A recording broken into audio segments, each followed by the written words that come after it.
তো সুপ্রিয় শিক্ষার্থীবৃন্দ, আমরা আজকে যে বিষয় নিয়ে আলোচনা করব সেটা ইলেকট্রিক্যাল সার্কিট অ্যান্ড মেশিন, অর্থাৎ ৬৬-৭৪৩ এবং ইলেকট্রিক্যাল ষষ্ঠ পর্বের যে বিষয় ইলেকট্রিক্যাল এসি মেশিন অন এবং এসি মেশিন অনের আমরা এসি মেশিন অন, যেহেতু আমাদের ট্রান্সফরমার চ্যাপ্টারটি এসি মেশিন অনেও আছে এবং ইলেকট্রনিক্স, পাওয়ার, মেকানিক্যাল ও টেলিকমিউনিকেশন বিভাগের চতুর্থ পর্বে ইলেকট্রিক্যাল সার্কিট অ্যান্ড মেশিন বিষয়ে অন্তর্ভুক্ত আছে। সুতরাং আমরা এই সকল টেকনোলজির সকল পর্বের এই সমস্ত পর্বের বিষয় নিয়ে আলোচনা, আমরা এই ট্রান্সফরমার চ্যাপ্টারটি আলোচনা করব। আলোচনায় আছি আমি Mohammad Sirajul Islam, instructor electrical, Jessore polytechnic institute. তো আমরা সরাসরি এখন আলোচনায় চলে যাব। আমরা দেখতে পাচ্ছি 21 জন কানেক্ট হয়েছে এবং তোমরা আরো যাতে সবাই কানেক্ট হয় সেভাবে তোমরা প্রচারণা চালাবে বা মেসেঞ্জারে দিয়ে দিবে। তো আমরা এখন মূল আলোচনায় চলে যাই। আমাদের আলোচনার বিষয় হচ্ছে understand the concept of operation of A transformer. এটা একটা গুরুত্বপূর্ণ সাবজেক্ট ইলেকট্রিক্যালের জন্য, অর্থাৎ হ্যাঁ মেশিনের জন্য। তো সেটা আমরা প্রথমে যেটা আলোচনা করব সেটা হচ্ছে ডেফিনেশন অফ ট্রান্সফরমার।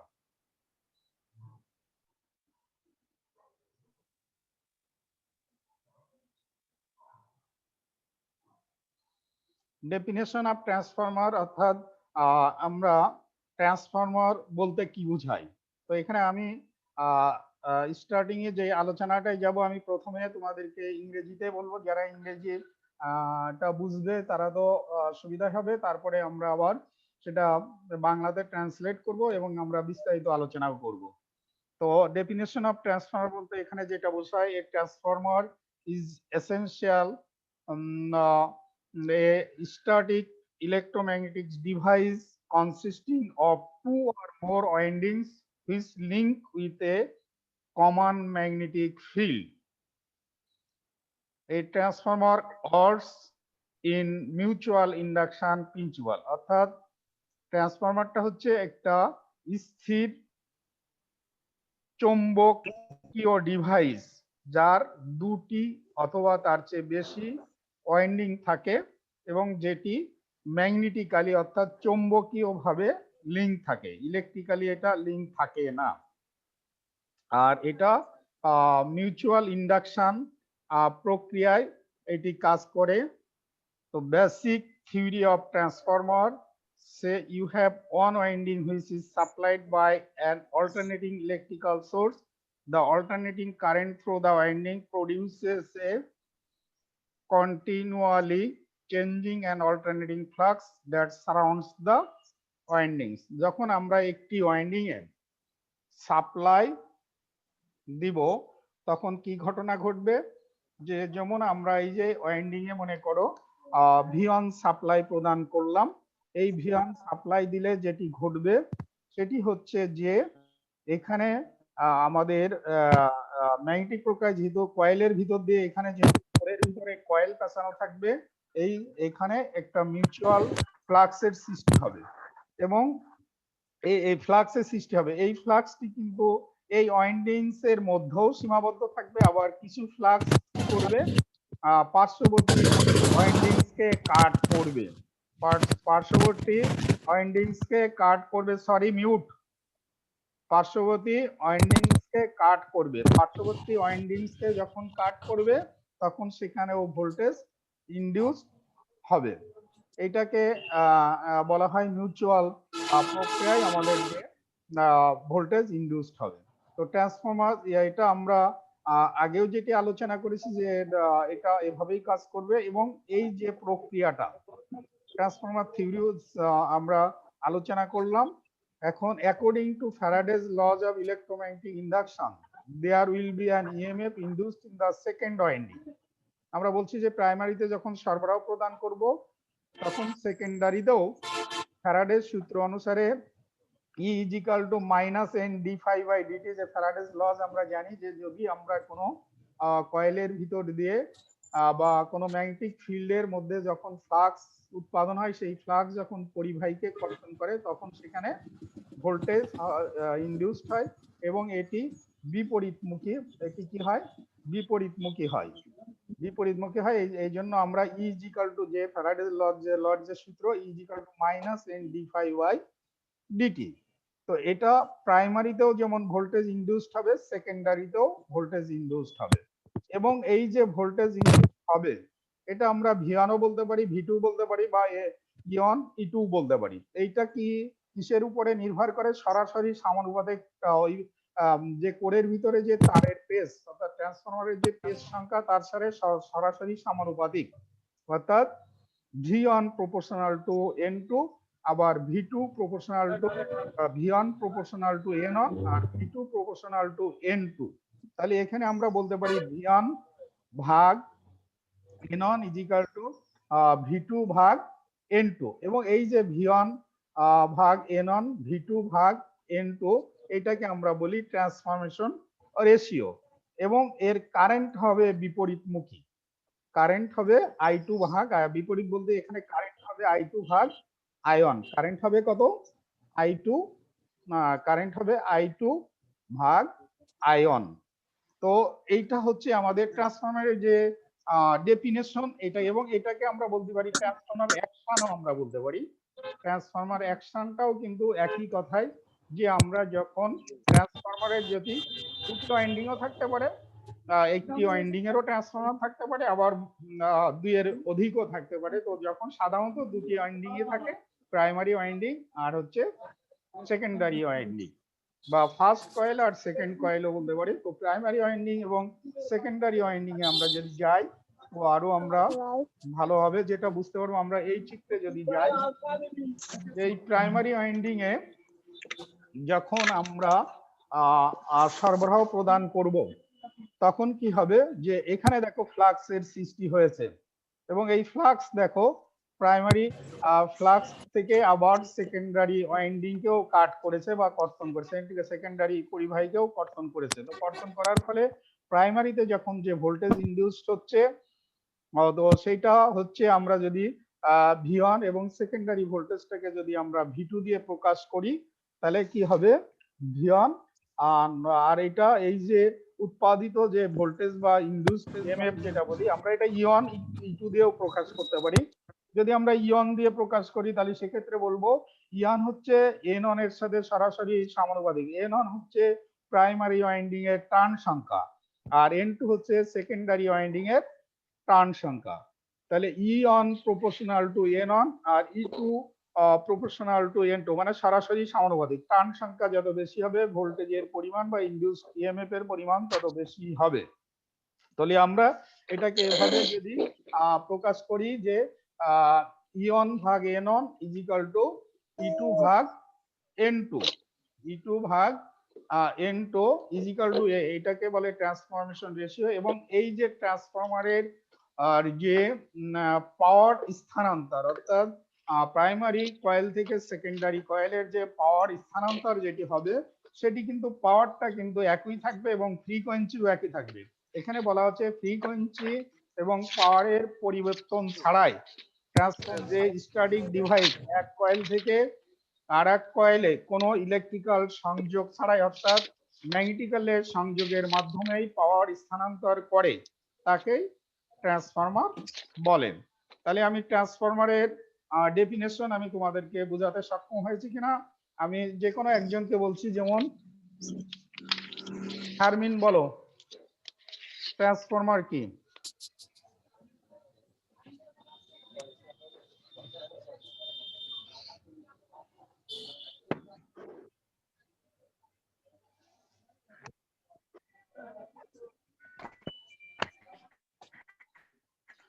যে পারবে সেই বলতে পারবে।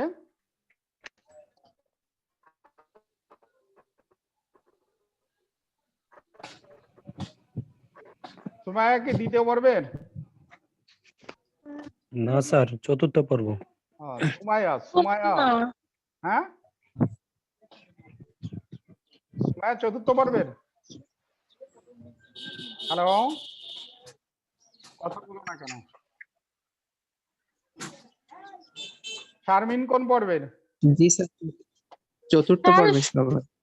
এই কথা যার কাছে জিজ্ঞাসা করলে সে বলো। শারমিন চতুর্থ পর্ব কোন ডিপার্টমেন্ট? জি স্যার। হ্যাঁ, চতুর্থ পর্ব স্যার, আমি বলছি স্যার, ওর নেটওয়ার্কের সমস্যা। চতুর্থ আচ্ছা, পর্ব হ্যাঁ, তুমি বলো। মেকানিক্যাল। হ্যাঁ, চতুর্থ পর্ব মেকানিক্যাল। তুমি বলো ট্রান্সফরমারের সংখ্যাটা বলো আর সবাই শোনো। স্যার, যে ট্রান্সফরমার হলো এমন একটি ইলেকট্রিক ডিভাইস যেটা কোনো ধরনের বিদ্যুৎ ছাড়া, মানে বৈদ্যুতিক সংযোগ ছাড়া। বিদ্যুৎ ছাড়া না, বৈদ্যুতিক সংযোগ ছাড়াই। জি স্যার, বৈদ্যুতিক সংযোগ ছাড়া, এমনকি ফ্রিকোয়েন্সির কোনো পরিবর্তন না করে, ভোল্টেজ ও কারেন্টের পরিবর্তন করে সমপরিমাণ এনার্জি হুম। এক জায়গা থেকে আরেক, মানে এক এক কয়েল থেকে আরেক কয়েলে স্থানান্তর করা হয়। এক কয়েল স্থানান্তর থেকে করে। আরেক কয়েলে স্থানান্তর করা হয়। আসলে এটা বলতে হবে, এমন একটি ট্রান্সফরমার হচ্ছে এমন একটি স্ট্যাটিক বা স্থির ডিভাইস বা মেশিন যা পাওয়ার এবং ফ্রিকোয়েন্সির পরিবর্তন ছাড়াই এবং বৈদ্যুতিক সংযোগ ছাড়াই এক কয়েল থেকে অন্য কয়েলে পাওয়ার বা এনার্জি স্থানান্তর করতে পারে। তাকে কি বলা হয়? তাকে ট্রান্সফরমার। ট্রান্সফরমার বলা হয়। এখন স্যার, আমার একটা কোয়েশ্চেন ছিল স্যার। হ্যাঁ, কোশ্চেন বলো। স্যার, এখানে বলছে যে ইলেকট্রিক্যাল এনার্জি এক কয়েল থেকে আরেক কয়েল, এই কয়েলটা বলতে কি স্যার ট্রান্সফরমার থেকে ট্রান্সফরমারে? হ্যাঁ, ট্রান্সফরমার থেকে ট্রান্সফরমারে গেলেই তো, মনে করো আমি প্রাইমারি থেকে যখন সেকেন্ডারিতে যাবে, আমার টার্গেট স্যার। হচ্ছে ভোল্টেজ বাড়ানো কমানো। ট্রান্সফরমারের মূল কাজ হচ্ছে কিন্তু ভোল্টেজ বাড়ানো কমানো। এখন এই ভোল্টেজ বাড়ানো কমাতে গেলে পাওয়ার যদি একই রাখতে হয়, মনে করো পি আমি একই রাখবো, তো আমার পাওয়ারের সমীকরণ কি? ভি অন আয়ন প্রাইমারি সাইডে, আর সেকেন্ডারি সাইডে কি ভি টু আই টু, তাই না? সেকেন্ডারি সাইডে কি ভি টু আই টু। তাহলে এই যে পাওয়ার যদি আমি একই রাখতে চাই, তাহলে এখানে কারেন্ট কম বেশি, কারেন্টেরও কম বেশি হবে, ভোল্টেজও কম বেশি হবে। কারণ আমি যদি প্রাইমারির ভোল্টেজ যদি বাড়িয়ে দিই, তাহলে সেকেন্ডারির ভোল্টেজ অবশ্যই কমে যাবে। কারণ আমার টার্গেট হচ্ছে যে পাওয়ারকে আমার একই রাখতে হবে, পাওয়ার কে একই রাখতে হবে। পাওয়ার বলতে এখানে যদি সময় দিয়ে গুণ করা হয় তাহলে আবার এনার্জি চলে আসলো, তাই না? পাওয়ারের সাথে সময় গুণ করলে যত সময় দিয়ে পাওয়ার আর আমাদের খরচ হয়, তাকে যদি আমরা সময় দিয়ে গুণ করি তখন সেটা এনার্জি হয়ে যাবে, তাই না? তখন আমাদের সেটি কিভাবে এনার্জি হয়ে যাবে। তো এই যে স্থানান্তর, এটার স্থানান্তরের প্রয়োজন কি? আমরা একটু অ্যাডভান্স বলতে গিয়ে যারা অ্যাডভান্সই একটু বলতে পারি যে আমাদের দেশের উৎপাদিত ভোল্টেজ কত, এটা কি তোমরা জানো? যে ভোল্টেজটি উৎপাদন হয় আমাদের পাওয়ার স্টেশন গুলোতে, যেমন আমাদের ভাড়ামারা পাওয়ার স্টেশন আছে, তারপরে হচ্ছে আমাদের বাসাল পাওয়ার স্টেশন আছে, সিদ্ধিরগঞ্জ পাওয়ার স্টেশন আছে, যে সমস্ত জায়গাতে আমাদের কাপ্তাই পাওয়ার স্টেশন আছে, অর্থাৎ বিদ্যুৎ উৎপাদন কেন্দ্র, এই সমস্ত জায়গার যে ভোল্টেজ উৎপাদিত হয়। কারণ আমাদের ট্রান্সফরমারের ব্যবহারটার দিকে আমরা একটু মানে ট্রান্সফরমারের গুরুত্ব অর্থাৎ ট্রান্সফরমারের প্রয়োজনীয়তার দিকে একটু আমরা আলোচনায় চলে যাই। যে উৎপাদিত ভোল্টেজ আমাদের 11 কেভি অথবা 15.5 কেভি বা 15.75 কেভি এরকম। এখন আমরা যখন এই ভোল্টেজটাকে আমাদের দেশের বা সারা বিশ্বে যখন এটাকে পাঠাতে হয়, এই ভোল্টেজ যখন সরবরাহ করতে বিভিন্ন জায়গায় বা বিতরণ করতে হয়, ট্রান্সমিট করতে হয়, এই ট্রান্সমিট করতে গেলে এই ভোল্টেজ যদি এত বেশি থাকে, তাহলে পরে আমাদের যে সমস্যাটি যেটি হয়, ভোল্টেজ যদি কম থাকে তাহলে কারেন্ট অনেক বেড়ে যায়। ভোল্টেজ, কারণ পাওয়ার তো আমাকে একই রাখতে হবে, পাওয়ার আমার কমানোর সুযোগ নাই। আমি যেখানেই পাওয়ার প্রেরণ করব না কেন, আমাকে পাওয়ার একই উৎপাদিত ভোল্টেজ আমার কিন্তু ভোল্টেজ আমি যদি বাড়িয়ে দিই তাহলে আমাকে পাওয়ার একই রাখতে হলে আমাকে কারেন্ট কমাতে হবে।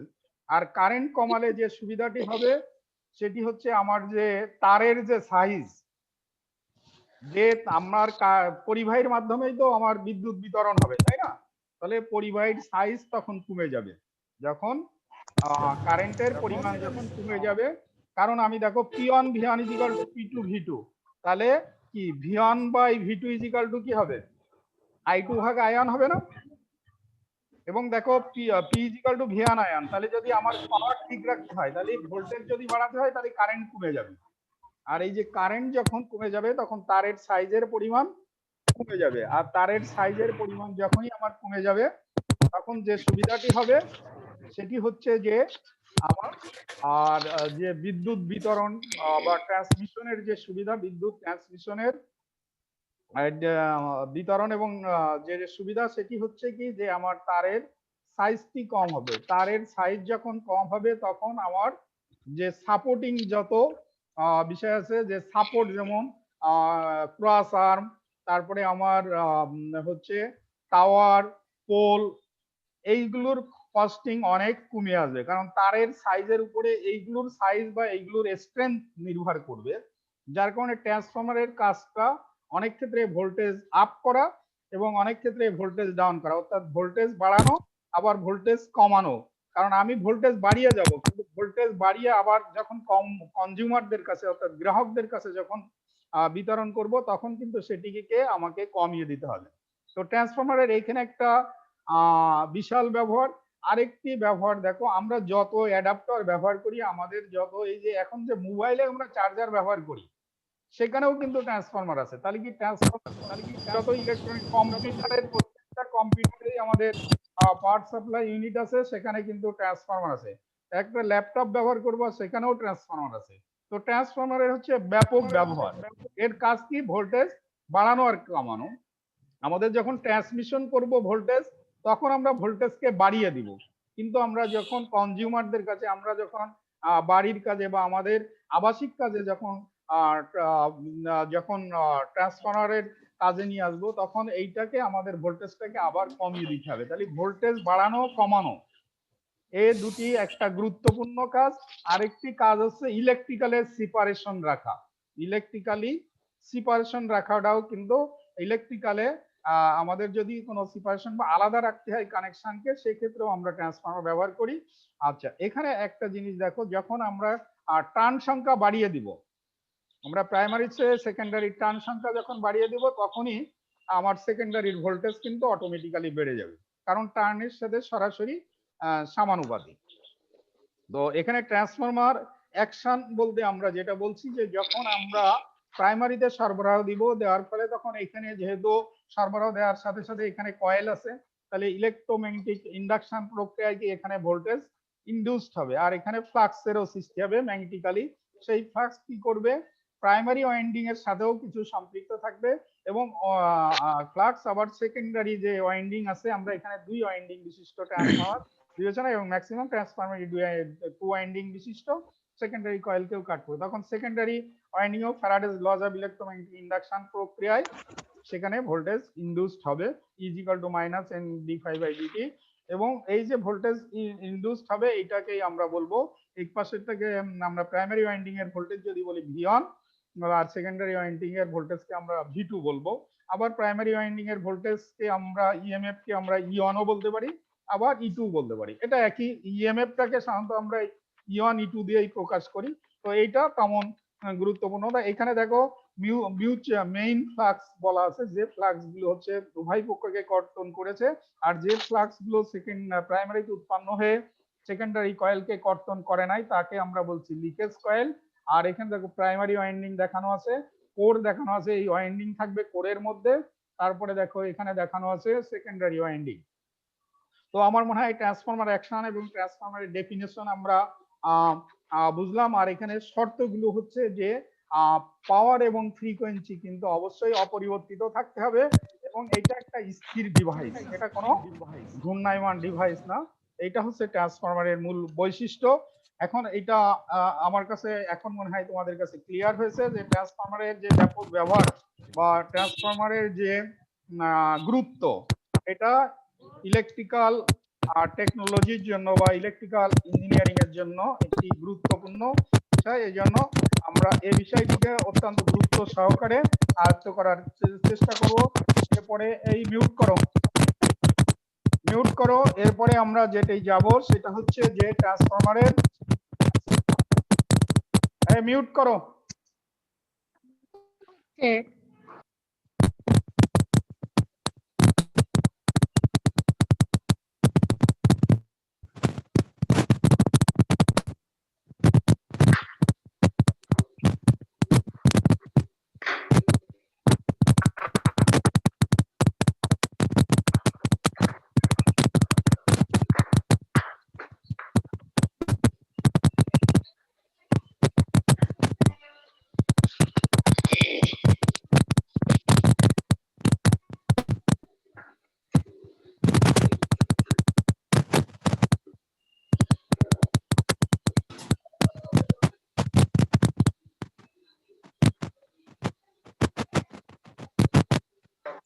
আকাশ দাস, তোমার ওটা মিউট করে রাখো।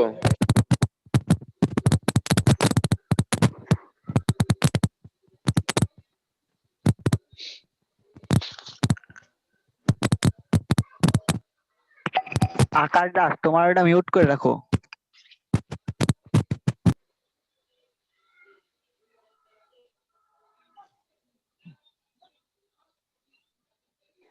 তো সরি, এই তোমরা আমি যখন কথা বলবো মিউট করে রাখবে।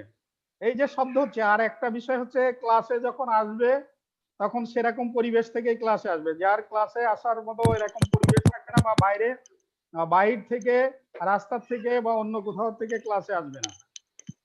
বুঝাতে পারছি কিনা আমরা?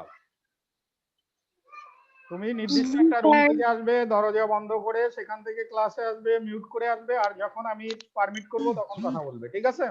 ধন্যবাদ। ওকে স্যার, ওকে ওকে। তো এরপরে আমরা মনে হয় ট্রান্সফরমারের এই চিত্রটা আমরা হয়তো সবাই বুঝতে পেরেছি। চিত্রটা এখানে এসো, তোমরা চিত্রটি এখানেও। জি স্যার, গতদিন একে নেওয়া হয়েছিল। গতদিনকে এঁকেছিলে? গতদিন অনেকেই ছিল না, আজকে অনেকেই অ্যাটেন্ড করছে। আমি দেখতে পাচ্ছি এ পর্যন্ত 24 জন, 26 জনও কানেক্ট ছিল। এখন দেখছি 24 জন আছে, তাই না? স্যার এখন 24 জন আছে। তো আমার কাছে মনে হয় যে অনেকেই আছে আজকে। তো আস্তে আস্তে আস্তে আস্তে এটা বাড়বে। আমরা ট্রান্সফরমার চ্যাপ্টারটি আমাদের জন্য অত্যন্ত গুরুত্বপূর্ণ। এটা ইলেকট্রিক সার্কিটের জন্য, এবং ট্রান্সফরমারের ব্যবহার যে যখনই একটা কম্পিউটার কিনবে, তো দেখবে যে তোমার যে সেন্ট্রাল প্রসেসিং ইউনিট যেটা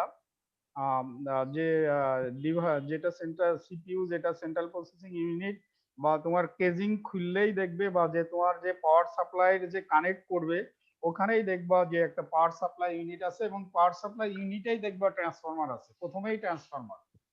কারণ তোমার কম্পিউটারের যে ভোল্টেজ গুলোর প্রয়োজন, তুমি তো বাইরের থেকে 230 ভোল্ট সাপ্লাই দিবে, তুমি যে তোমার বাসার যে আবাসিক যে ভোল্টেজ সেটা কিন্তু 230 ভোল্ট।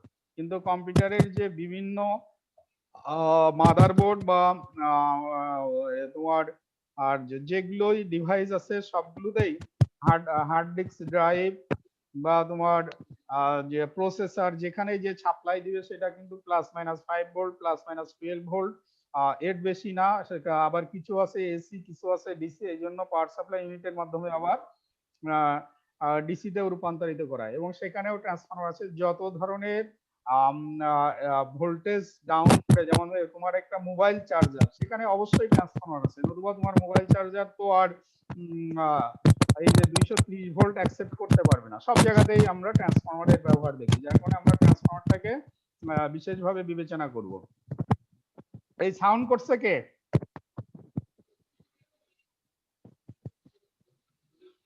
স্যার আকাশ দাসের থেকে আসতেছে সাউন্ড। আকাশ দাস। ও মিউট করে না কেন? আকাশ দাস, তোমারটা মিউট করে দাও। হ্যালো আকাশ, বোধহয় হালকা আছে। মিউট করে দাও।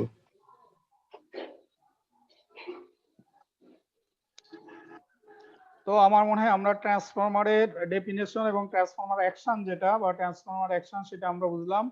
এখন আমরা পারপোজ অফ দ্য ট্রান্সফরমার তো আমি অনেক আলোচনা করলাম।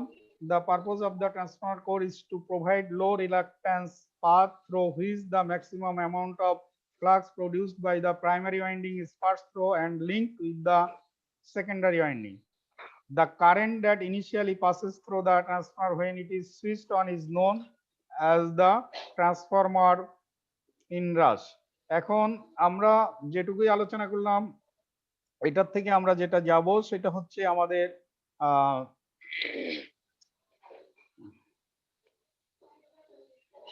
the transformer parts and construction. এটাও আমাদের একটা ইম্পর্টেন্ট বিষয়। The three main parts of a transformer: primary winding of transformer, magnetic core of transformer, secondary winding of transformer.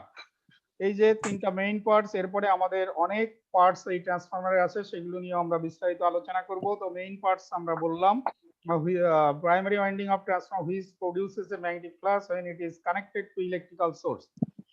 আমাদের যে প্রাইমারি ওয়াইন্ডিং এর মূল কাজ হচ্ছে যে কি, যে সে ফ্লাক্স তৈরি করে যখন তাকে বৈদ্যুতিক উৎসের সাথে সংযোগ দেওয়া হয়। বৈদ্যুতিক magnetic core of transformer, the magnetic flux produced by the primary winding that will pass through this low reluctance path linked with the secondary winding and create a closed magnetic circuit. কোরের মধ্য দিয়ে এই flux এই করে secondary winding of transformer, the flux produced by primary winding passes through the core will link with the secondary winding. This winding also owns the same core and gives the desired output of the transformer. তো আমি আজকে আমাদের time কিন্তু এখানেই শেষ। আগামীকালকে আমি connect হব তোমাদের সাথে হচ্ছে 9টাতে। 9টায় পারবে তো সবাই? স্যার ক্লাস নেবেন না স্যার? আগামী কালকে আমি 9টায় ক্লাস নেব, ঠিক আছে? কালকে 9টায় ক্লাস নেব, 9টায় সকলেই কানেক্ট হবে। আর আজকের ক্লাস যেহেতু আমার টাইম এখানেই শেষ, আমি আজকের ক্লাস এখানেই শেষ করছি এবং আগামীকাল ক্লাস আজকে 26 জন আমি সর্বোচ্চ পেয়েছি। তো আগামীকাল আমি আশা করছি 26 জন না 27 জন। আগামীকাল আমি আশা করছি তোমরা সবাই কানেক্ট থাকবে এবং অন্যান্যদেরকে কানেক্ট হতে অনুরোধ জানাবে। আর এই করোনা যে আমরা যে অবস্থাতে আছি এই অবস্থাকে উত্তরণের বিষয়ে সকলে আমার জন্য দোয়া করবে আর আমি তোমাদের জন্য দোয়া করি তোমরা সকলে সুস্থ ও ভালো থাকো। আর আগামী ক্লাসের যোগদান করার আবারও অনুরোধ জানিয়ে আজকের ক্লাস এখানে শেষ করছি। সবাইকে ধন্যবাদ। আচ্ছা, দোয়া রইল স্যার। আসসালামু আলাইকুম। ওয়ালাইকুম আসসালাম।